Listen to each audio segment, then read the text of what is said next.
আমি চিন্তা করলাম কি এরা মেরাজ বলে না কেন, ঘটনা কি? এটা আমার চিন্তা, আমি ভুলও হইতে পারি। দুইটা তিনটা কারণ। একটা হচ্ছে যদি মেরাজের কথা বলেন তো নবীর নূর মানতে হবে, নতুবা উপায় নাই। কেন? কারণ বুররাক, আমার নবী বুররাকের উপর সফর করছে না? মসজিদ হারাম থেকে মসজিদ আকসা পর্যন্ত সফর কিন্তু বুরাকের উপর ছিল না, ঠিক আছে? তো যেভাবে এই সফর করছে সেভাবে ওই সফরও করতে পারতো, কিন্তু ওখান থেকে বুররাক দিয়ে সফর করেছে। তো বুরাক বা বুররাক এটা বারকুনের বহু বছর। বারকুন মানে একটা লাইট, বুররাক মানে বহু লাইট, মাল্টিপল। তো দুনিয়ার লাইটের গতি আর আমার আল্লাহর লাইটের গতির মধ্যে আসমান জমিনের ফারাক থাকবে না? এখন এক লাইটে দুনিয়ার গতি দেখেন, আর এটা আমার আল্লাহর যদি মাল্টিপল লাইট হয় এটার গতি কেমন হবে? তো এই নুরানি একটা বাহনের উপর বসার জন্য মাটির মানুষ বসতে পারবে? শুধু মাটি। তো আপনি যখন মেরাজের ঘটনা বর্ণনা করবেন নুরানিয়তে মুস্তাফা আসবেই, এক। দ্বিতীয় হচ্ছে মেরাজের তিনটা পার্ট, 3 এপিসোডের মেরাজ। কয় এপিসোডে? 3 এপিসোড। প্রথম এপিসোড এটা হারাম থেকে আকসা, এটা আমার নবীর বাশারিয়তে মুস্তাফার মেরাজ। কিসের মেরাজ? বা জিসমে মুস্তাফার মেরাজ মনে করেন, আমার নবীর শরীর পাকের মেরাজ। আকসা থেকে সিদরাতুল মুনতাহা পর্যন্ত যে সফর এটা আমার নবীর নুরানিয়তে মুস্তাফার মেরাজ। সুবহানাল্লাহ। আর সিদরাতুল মুনতাহা থেকে লা মাকান ফাকানা কাবা কাউসাইনি আও আদনা পর্যন্ত যে সফর সেটা আমার নবীর হাকিকতে মুস্তাফার সফর। এখন আপনি যদি এই ঘটনা বর্ণনা দেন অটোমেটিক্যালি এই কথাগুলো আসবে। 2 3 নম্বর, এটা আমার ভুল হইতে পারে, আমি চাই যে আমি ভুল হই, আমার ভাইদের মাথার ভিতরে নিয়ত এটা না থাকুক।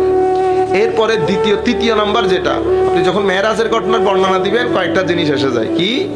আম্বিয়ায়ে কেরাম মসজিদ আকসার মধ্যে একসাথে হয়েছে, সেখানে আমার নবী নামাজ পড়িয়েছেন। আমার নবী, এখন সমস্ত নবী নামাজ পড়েছেন, আমার নবী কথা বলতেছেন। হযরত ইব্রাহিম আলাইহিস সালাম আমার নবীকে ইমামতির মধ্যে দাঁড় করাইছেন, সেখানে বক্তব্য হয়েছে, আমার নবী প্রধান অতিথির বক্তব্য দিয়েছেন। আমরা মেরাজের বর্ণনায় 2-3 এপিসোডে কথাগুলো বলবো, এগুলো সব উলামায়ে কেরাম রিওয়ায়াতের মধ্যে আইম্মায়ে কেরাম আমার নবীর হাদিসে পাক রিওয়ায়াতগুলো আনা হয়েছে, আমরা বক্তব্য সহ বলবো।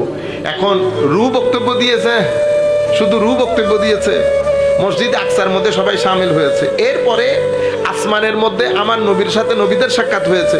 এরপরে মেরাজের সবচেয়ে বড় গিফট নামাজ, সেই নামাজও পেয়েছি আমরা মুসা আলাইহিস সালামের মাধ্যমে। আমরা কার মাধ্যমে? তো মুসা আলাইহিস সালাম ইন্তেকাল করেছেন আমার নবীর থেকে 1000 বছর আগে, হাজার বছর আগে। সেই হাজার বছর আগে ইন্তেকালকারী নবীর মাধ্যমে আমাদের 50 ওয়াক্তের নামাজ 5 ওয়াক্ত হয়েছে, ঠিক আছে?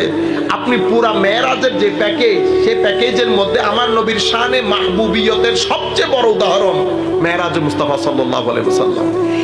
এবং এই মেরাজের মধ্যে এই যে আমরা সাক্ষী দিচ্ছি না, আশহাদু আল্লা ইলাহা ইল্লাল্লাহ, আমি সাক্ষ্য দিচ্ছি আল্লাহ এক। আপনি দেখছেন কেউ দেখছেন?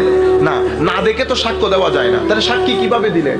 আমাদের এথিস্ট ভাইরা আমাদের ছেলেদেরকে ডিস্টার্ব করে এই কথাগুলো বলে যে আপনি বলতেছেন না আই বিয়ার উইটনেস, আমি সাক্ষ্য দিচ্ছি that there is no God or no worth of worship apart from Allah Almighty, আল্লাহ ছাড়া ইবাদত উপাস্য কেউ নাই। তো আপনি যে সাক্ষ্য দিলেন, আপনি কি চোখে দেখছেন? তো দেখি নাই, তো না দেখলে সাক্ষী কেমনে দিলেন? এখন আমার ছেলেরা আটকে যায়। তো আমরা কি করি? আমরা সাক্ষীকে 2 ভাগ করি। পৃথিবীর সব জায়গায় এরকম সাক্ষী 2 ভাগ। এক ভাগ হচ্ছে মৌলিক সাক্ষী, এটাকে আমরা বলি আসওয়ালাতান, আর একটা নিয়াবাতান। তো আমাদের এখানে মূল সাক্ষী হচ্ছে আমার নবী, আমরা সবাই নিয়াবাতান। মূল সাক্ষী আমার নবী কেন? কারণ আমার নবী হচ্ছেন আল্লাহর উজুদের বুরহান, আল্লাহর উজুদের কদ জাআকুম বুরহানুম মির রাব্বিকুম। বুরহান মানে আওকাদুল আদিল্লাহ, মানে আমার নবী আল্লাহর অস্তিত্বের সবচেয়ে বড় প্রমাণ। আমার নবী এমন বুরহান, আপনি আমার নবীকে দেখলে আল্লাহকে বিশ্বাস না করে পারবেন না। হয় বিশ্বাস করবেন, নয় বদরের যুদ্ধের কিয়ামতের জন্য তৈরি থাকবে।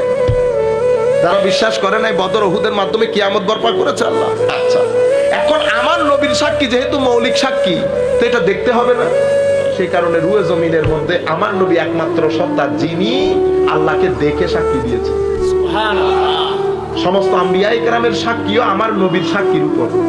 সেই কারণে কিয়ামতের ময়দানে সকল নবী সাক্ষী দেবেন, কারো সাক্ষী আল্লাহর দরবারে গ্রহণযোগ্য হবে না যতক্ষণ পর্যন্ত আমার নবীর সাক্ষীর সিলমোহর না লাগে। ওয়াজিনা বিকা আলা হাউলায়ে শাহীদা, সবাই শহীদ, কিন্তু সবার শহীদ নিয়াবাতান, আসালাতান প্রধান শহীদ আমার নবী। সেই কারণে কিয়ামতের ময়দানে আমার নবীর সাক্ষীর সিল লাগলে সবার শাহাদাত আল্লাহর দরবারে গ্রহণযোগ্য হবে। সেই ঘটনাটা করেছে এই সুবহান দিয়ে।